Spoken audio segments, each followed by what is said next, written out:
La ville de Basse-Terre va-t-elle rejoindre le club des conflits les plus longs?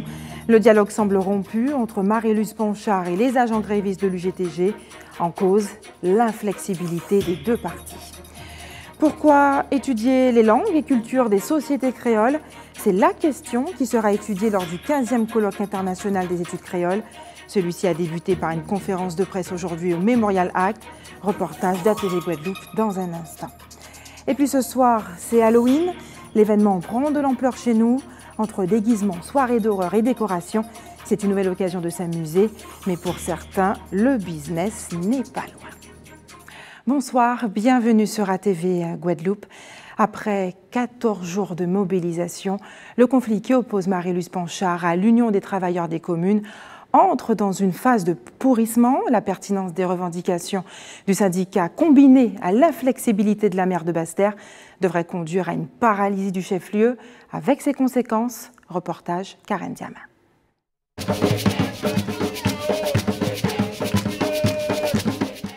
« 14e jour de grève pour les agents municipaux de la ville de Basse-Terre. Après l'ouverture des négociations le 27 octobre dernier, le conflit semble toujours au point mort.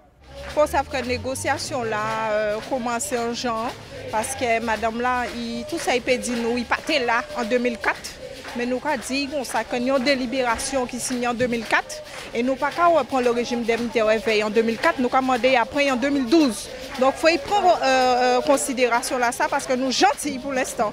5e point du cahier de revendication, la revalorisation du régime indemnitaire demeure un véritable point de discorde entre la municipalité qui souhaite l'appliquer depuis 2014 et le syndicat qui voit plus grand. C'est que moi, Ponchard comprendre que foutez nous au vent parce qu'il fait une proposition au lac à dans des pages, premier page japonais, rien qui concerne pour travailler quelle que soit la catégorie là.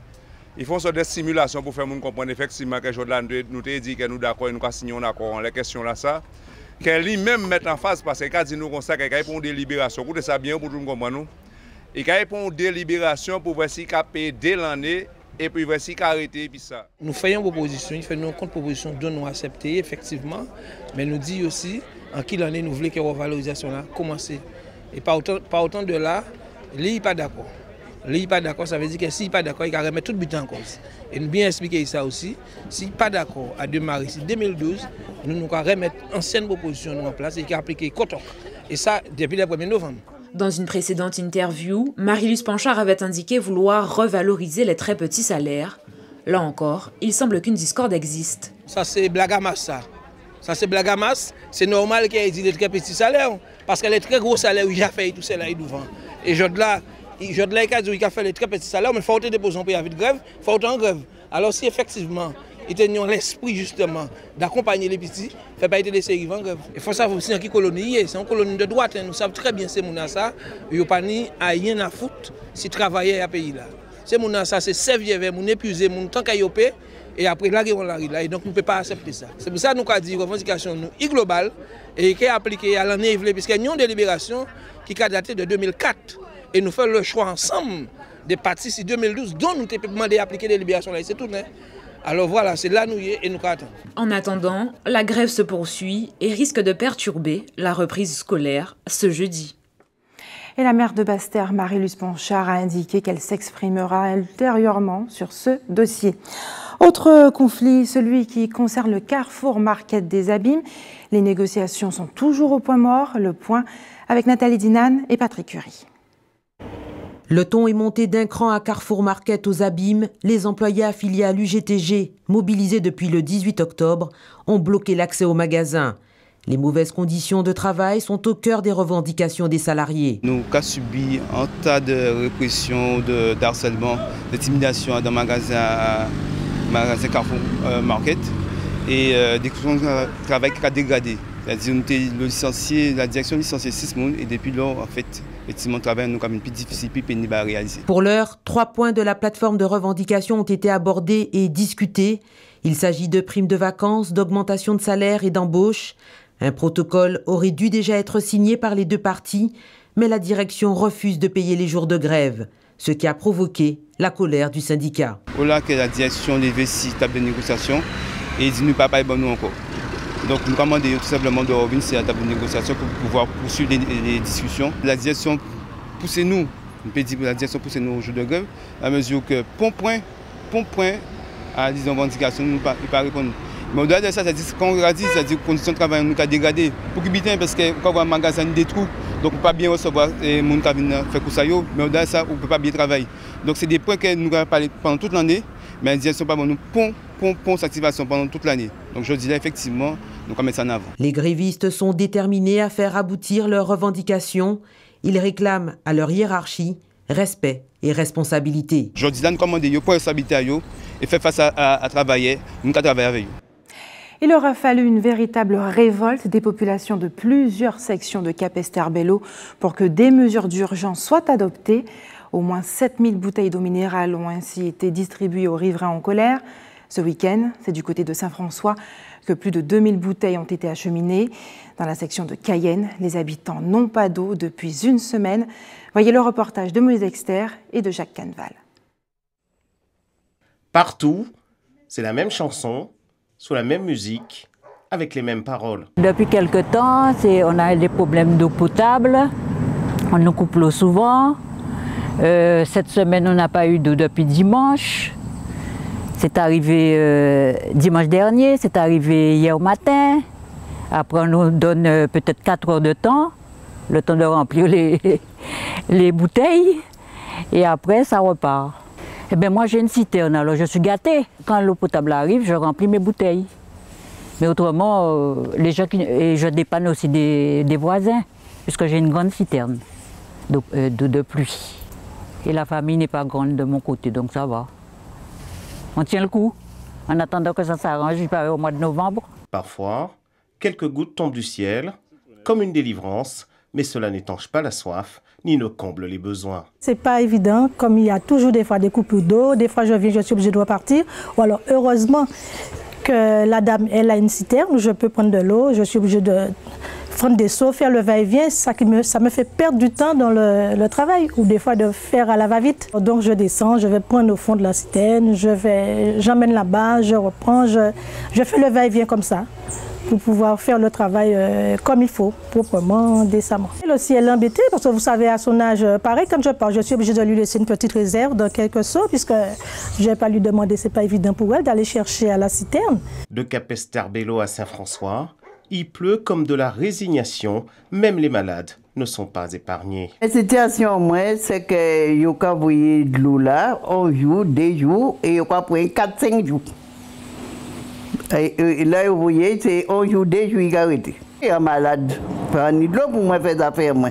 Eh bien, je suis obligé de subir les conséquences. C'est là que vous voyez, vous rempli bouteille, vous rempli bidon, vous fait tout le bidon.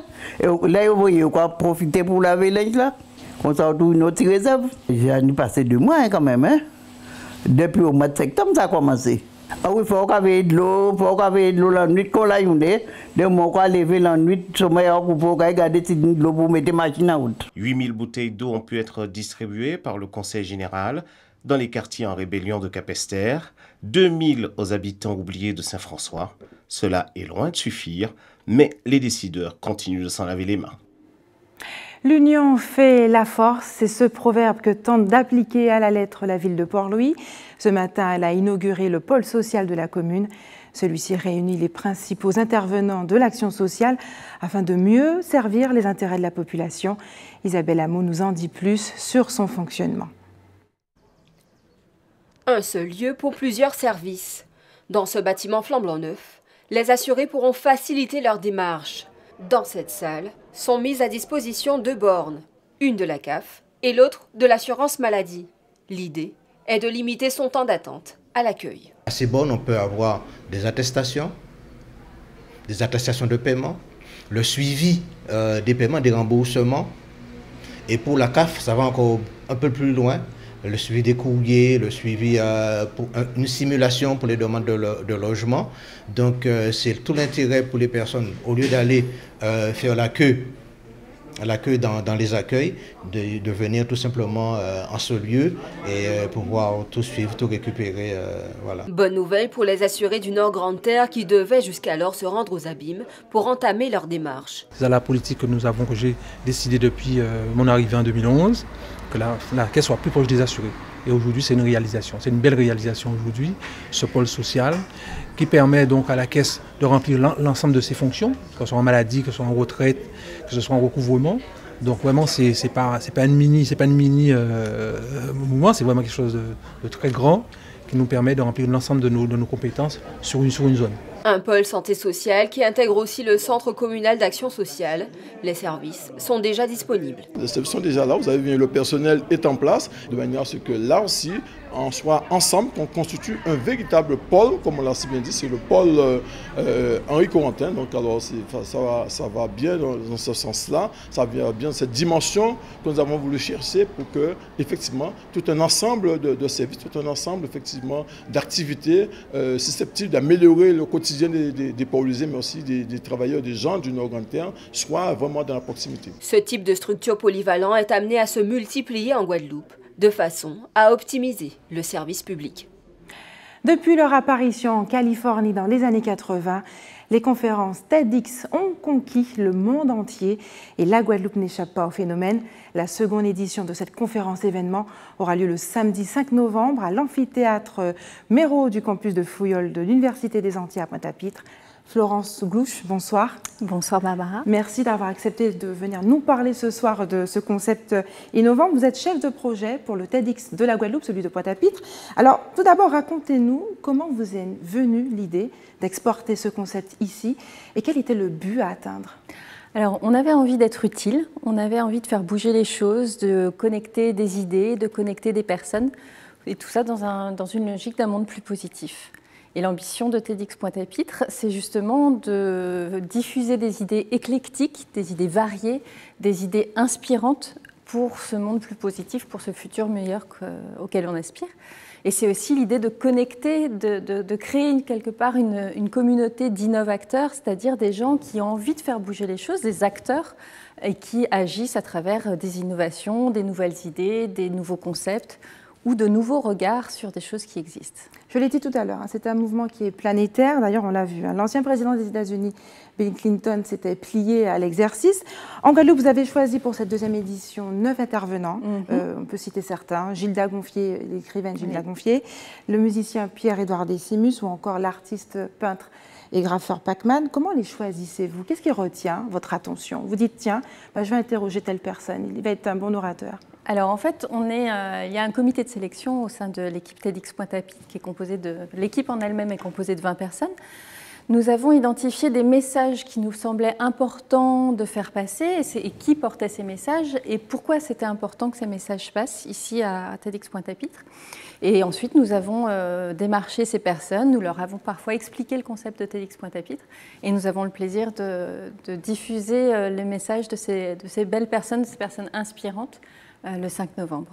Finalement, ce sont les thèmes qui attirent les personnages pour développer. Alors, quel sera le thème de cette année, de cette édition? Alors, le thème de cette année, c'est l'île de possibles et on va voyager sur les idées, on va voyager d'une escale à l'autre. Chaque intervenant, quelque part, sera une escale vers une nouvelle idée. Ça peut être vers le développement de l'identité créole, ça peut être une autre escale vers un monde, une société de consommation différente ou une nouvelle façon de consommer ou de ne pas consommer. Ça peut être d'être plus fluide dans sa relation avec l'argent, ça peut être de développer des espaces d'écoute pour éviter de se sentir seul, ça peut être de réenchanter sa vie. 9 thèmes que vous découvrirez le 5. Alors pour ceux qui ont encore du mal à visualiser ce qu'est une TEDx, on regarde ensemble un court extrait.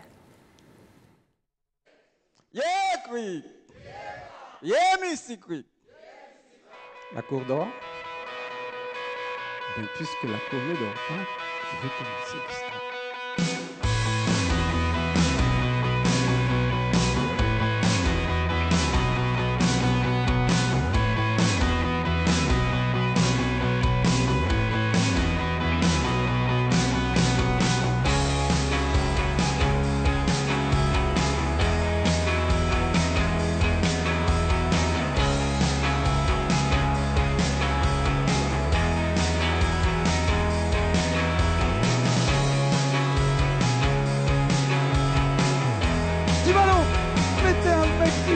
C'est génial ton truc du TEDx là.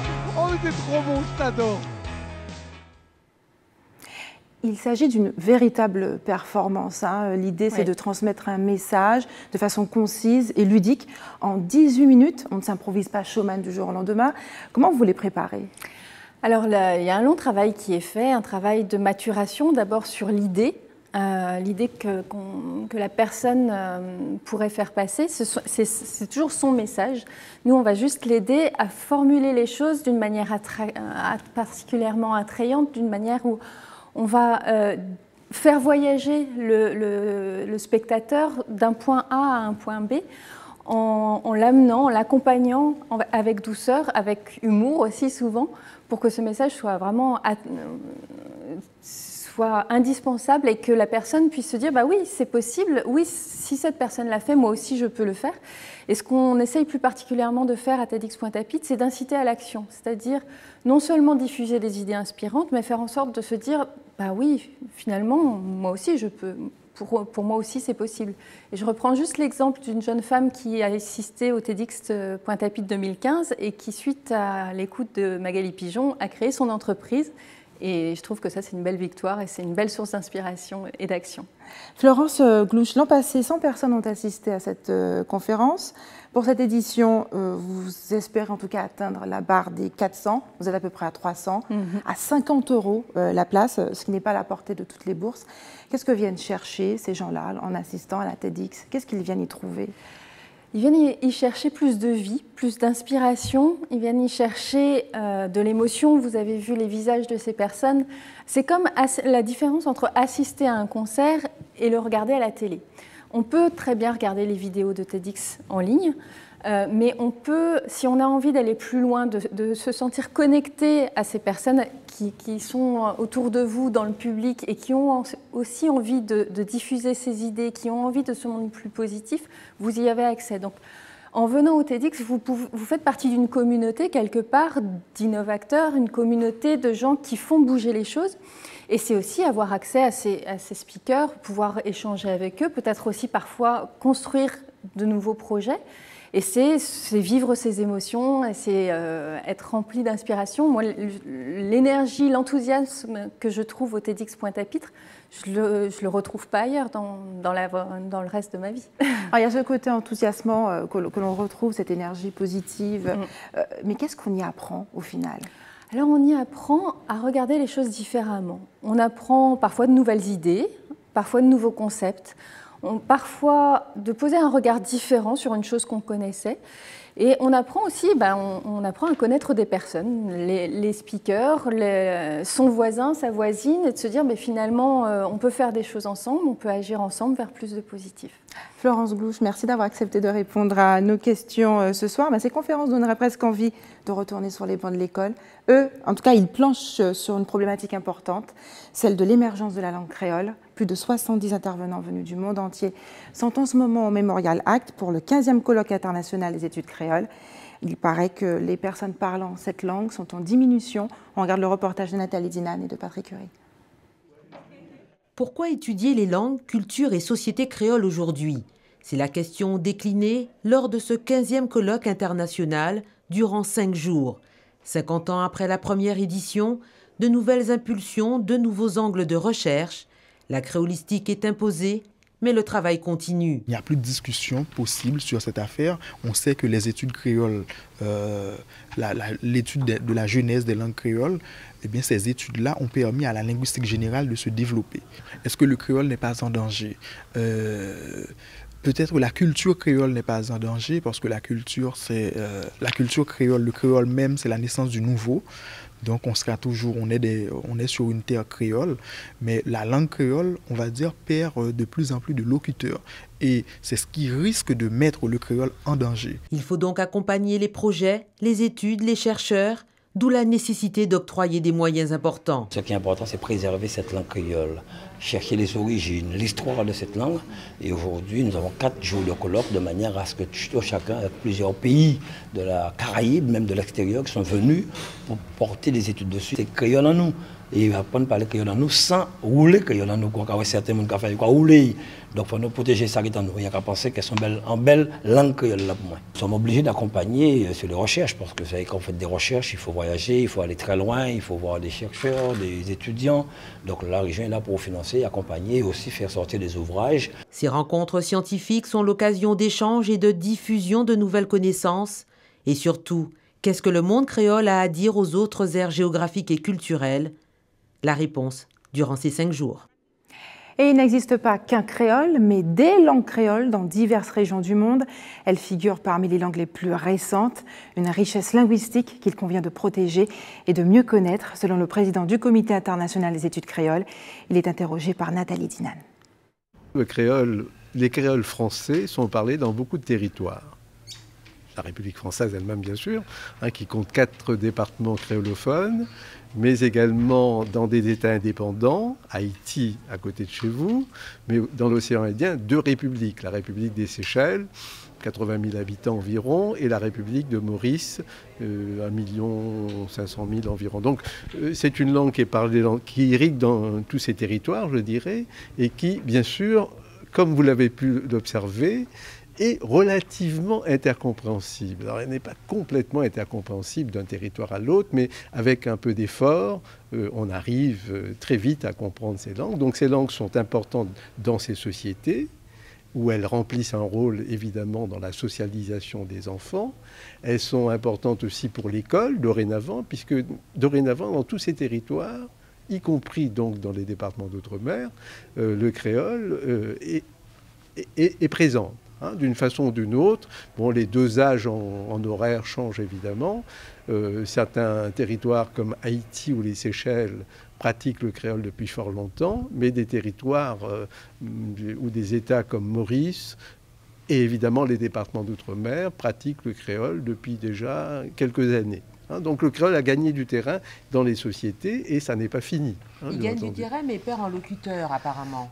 Écoutez, ça dépend des territoires. Ça dépend des territoires. Je pense qu'effectivement, il y a des territoires de la Caraïbe, vraisemblablement Martinique, Guadeloupe, sont des territoires où finalement il y a une évolution qui fait que l'on développe une langue que mon collègue Lambert Félix Prudent appelle un interlecte, c'est-à-dire une espèce de mélange entre le créole et le français.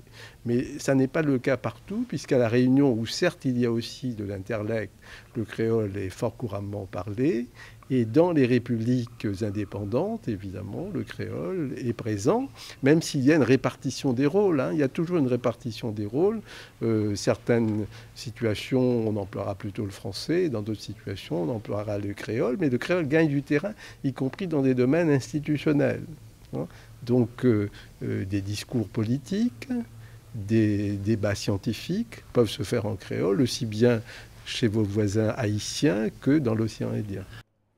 Restez sur ATV Guadeloupe dans quelques minutes. Leçon de maquillage pour être le plus effrayant pour Halloween. Et puis le club Rotaract se prête également au jeu entre soirée dansante et levée de fonds pour financer ses actions. Mais avant d'aborder cette période de façon festive, parlons de la Toussaint avec ses traditions locales, notamment l'entretien des tombeaux. À Basse-Terre, les habitants s'affairent à donner les derniers coups de pinceau pour les 2 jours d'illumination. Illustration en images avec Karen Diama. À la veille de la fête des Saints, le cimetière du chef-lieu affiche une affluence particulière. Je considère que la tombe, c'est un peu un lieu où on préserve la mémoire du défunt. Et comme il y a d'autres personnes qui viennent, donc je me dis que ce serait bien de nettoyer pour recevoir les gens qui veulent comme ça faire maintenir la mémoire du défunt. Ça fait partie du patrimoine et tout. Alors donc, on vient une fois au moins là pour ne pas l'oublier. Ah oui, c'est très important. Je brosse et tout, bien, et après je vais passer un petit peu de javel pour rendre le carrelage un peu plus blanc, vous voyez. Parmi tout ce beau monde, Julien, un jeune jobber qui propose peinture et nettoyage de tombes. Ça va entre 5 €, ça part entre 50 €. C'est n'importe, parce que ça dépend des tombes. Par exemple, pour une tombe comme ça, je peux demander... ça dépend, comme on est à 2 le plus souvent, 20 €, on fait 10-10. J'ai brossé les carreaux, d'ailleurs il y a encore un peu de poussière. J'ai brossé les carreaux, j'ai brossé là c'était rempli de trucs de ciment parce que quand ils vont enterrer les gens, il faut que lâcher les sacs, tout ça. Et il y a encore des traces là. Donc on a peinturé, on a brossé. Comme lui, une trentaine de jeunes jobbers sillonnent les allées du cimetière pour trouver des clients à se partager parfois. Cette année-ci, là, il y a beaucoup de petits jeunes et tout, mais bon, on essaie quand même de jongler, de donner à chaque petit jeune, même si c'est un petit lavage qu'il fait, brosser, on essaie que tout le monde travaille, on essaie de faire tout le monde travailler. Cette année-ci, ça me fait 3 ans en fait que je suis au cimetière du Bas-du-Bourg à Basse-Terre. Et bon, toutes les années, j'attends à chaque fois la Toussaint, la période de la Toussaint pour aller au cimetière parce que voilà, j'aime ça. Une motivation qui ne passe pas inaperçue auprès des visiteurs. Et s'ils le font sérieusement, c'est une bonne chose parce que ça leur donne des activités. Déjà, c'est mieux de faire ça qu'aller faire des choses qui peuvent les emmener à la délinquance et tout ça avec la violence qu'on a maintenant. Mais je pense que s'ils le font sérieusement, c'est une bonne chose. Parce qu'il y a des gens qui n'ont pas le temps de faire ça et les cimetières sont de plus en plus remplis, donc il y a de quoi faire. Donc s'ils le font sérieusement, c'est une bonne chose. Je les remercie parce que je vois que le cimetière est propre, même si on envoie des employés. Mais eux, chaque année, ils essaient de faire quelque chose pour le cimetière. Alors je leur dis merci parce que le culte des morts, c'est le culte du passé et il n'y a pas d'avenir sans ne pas connaître son passé. En moyenne, ces jeunes jobbers se font entre 80 et 200 € la semaine.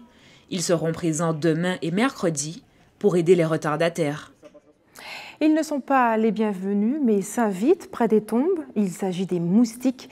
Les pots de fleurs et les bougies sont de véritables nids à larves.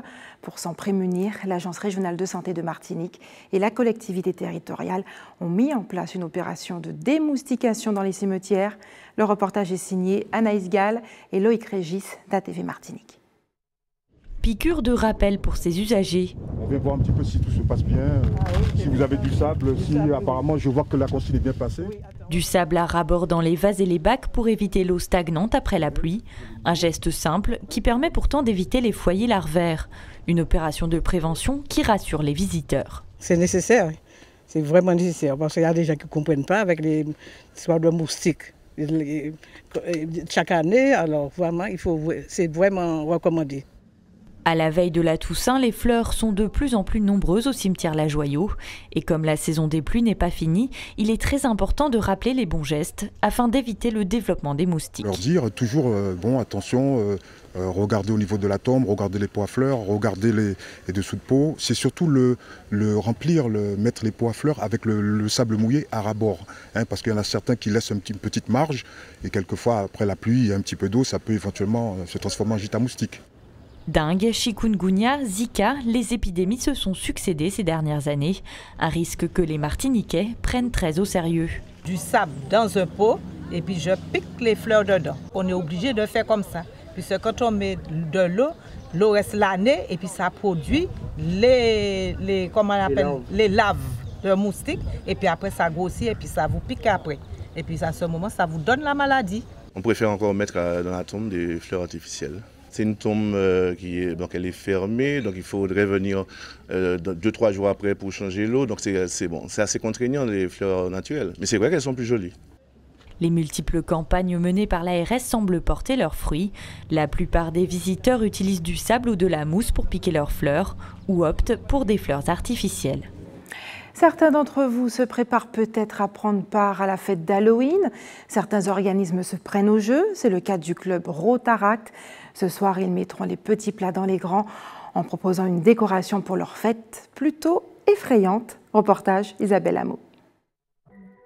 Le ton est donné dès l'entrée.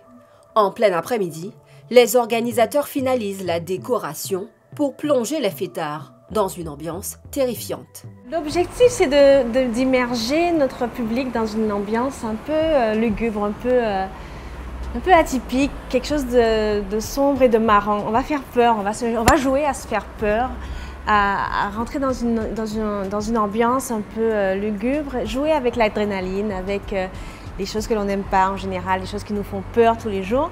Et marier ça au fun, à la joie de se retrouver autour de musique et de moments agréables. Et pour cause, les accessoires ont bien été choisis.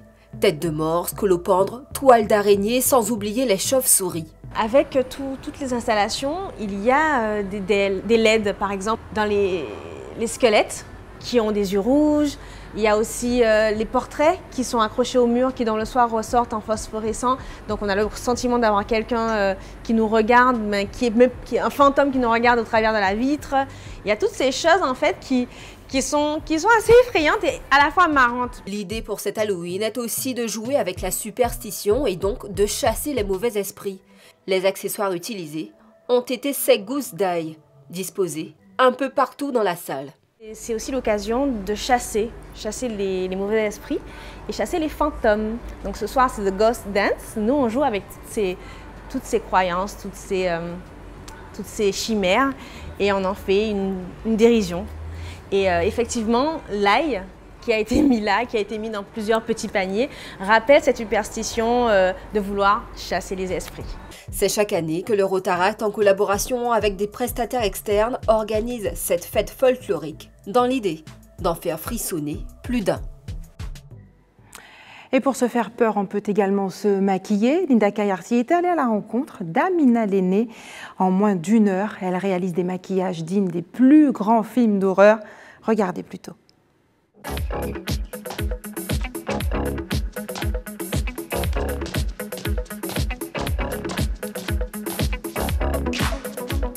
Alors là, je vais faire un zombie avec la bouche un peu arrachée. C'est pas un peu, beaucoup arrachée même. Donc tout d'abord, je l'ai préparé en avant pour ça, faire une prothèse pour faire la bouche arrachée.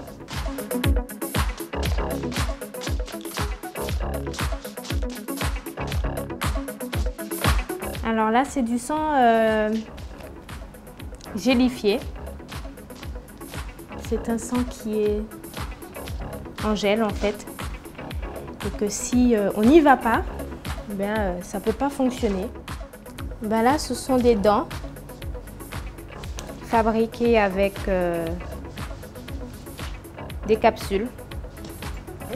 Et pour que ça tienne, il faut mettre du latex qu'il faut sécher au sèche-cheveux avant. Sinon, ça ne collera pas.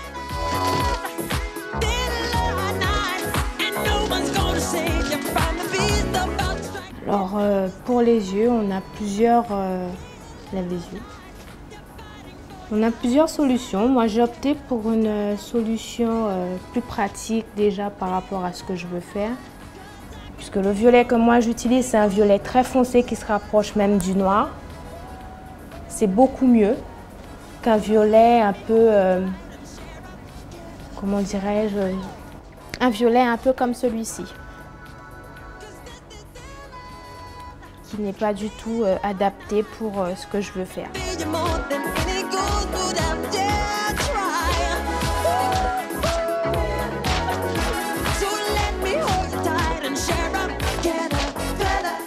Et voilà, mon travail il est terminé.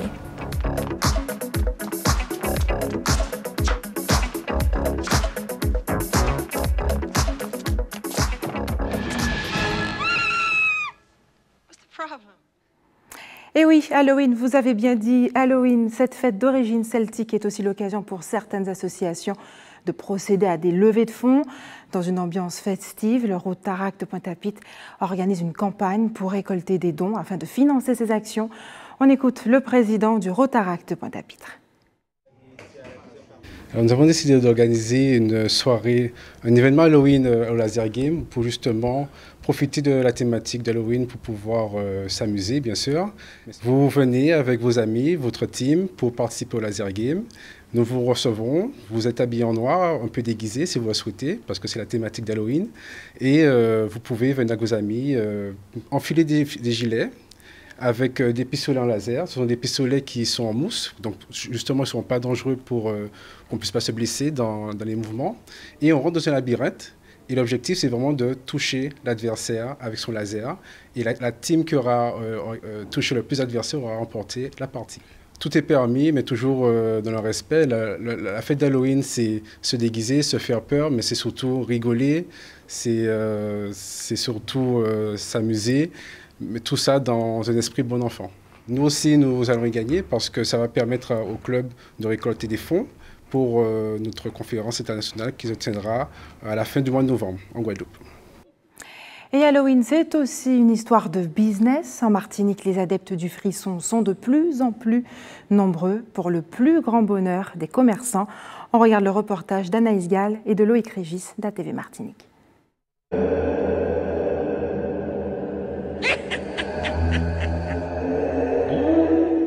Ces sorcières ne sont pas là pour jeter des sorts, mais pour distribuer des bonbons. Halloween, dans les centres commerciaux, rien d'étonnant, certains ont joué le jeu en se maquillant. C'est Halloween, c'est la fête, on s'amuse, hein, et puis voilà, hein, on fait les fous. Et les sorcières mettent du poison dans les bonbons. Mais tu l'as quand même pris le bonbon. Mais je vais les jeter à la poubelle. Il y a plein de soirées Halloween à craquer, etc. Mais même niveau costume, c'est limité, les bonbons aussi, tout est tout petit quoi. Dans la grande surface, le rayon bazar ne connaît aucune transformation. En revanche, au niveau des confiseries, l'impact d'Halloween est assez visible. Il y a effectivement beaucoup de parents qui profitent justement que ce soit Halloween pour prendre des bonbons, pour pouvoir les distribuer aux enfants qui viendront peut-être sonner à leur porte. Il y en a d'autres qui profitent seulement de la promotion. Mais oui, en tout cas, je pense qu'il y a un impact. Mais c'est surtout dans les magasins spécialisés comme celui-ci que les sorcières viennent se ravitailler. D'ailleurs, il ne reste plus de chapeaux ensorcelés, mais chacun y trouve son compte pour marquer le coup ce soir. Des accessoires pour ma fille de 2 ans, qui va faire Halloween dans le quartier. Non, il n'y a pas un budget, mais on achète quelques bonbons, quelques farces pour les enfants qui vont passer devant la maison. Pourquoi pas? Les clients se lâchent pour cette fête. Halloween est une affaire monstrueuse et rentable en termes d'activité. La période se place juste derrière le carnaval. Il n'y a pas de budget en fait. Minimum, je dirais 90 € d'achat. Principalement pour un déguisement avec un masque. Dans l'ordre, ce serait carnaval, Halloween, 31 décembre et Noël. Ah oui, donc Halloween, on peut dire, prend une grande place quand même. Ah oui, principalement, oui. Les gens, de plus en plus, et il y a même surtout des clients qui reviennent chaque année pour fêter Halloween. Pour les petits comme les grands gobelins, ce 31 octobre sera envoûtant. Une période d'Halloween qui trouve vraiment sa place dans les commerces martiniquais. Quant à moi, j'ai déjà trouvé mon accessoire pour cette nuit. Méfiez-vous, je serai de sortie. Place aux informations pratiques maintenant. La Guadeloupe a été placée ce soir en vigilance jaune pour forte pluie et orage. Et puis dès ce soir minuit, les prix des carburants vont augmenter en ce qui concerne le super samplon, plus de 2 centimes et plus de 5 centimes pour le gazole. Et la bouteille de gaz augmentera, elle, de 95 centimes dès ce soir minuit. Et la Générale des Eaux vous informe que la distribution de l'eau sera perturbée demain dès 7 h du matin à Moule, dans plusieurs quartiers, notamment ceux de Bory, Cocoyer, La Mineure et Saint-Guillaume. Le retour à la normale est prévu demain en début de soirée. Et je vous rappelle qu'ATV Guadeloupe s'est associé à Médecins sans frontières pour aider au financement d'un hôpital pour les grands brûlés à Haïti. Si vous souhaitez faire part d'un don, n'hésitez pas à nous appeler au 0596 37 99 96.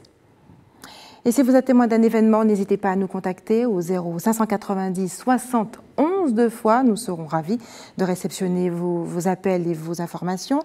Et vous avez également une adresse email redactionatv@atv.gp.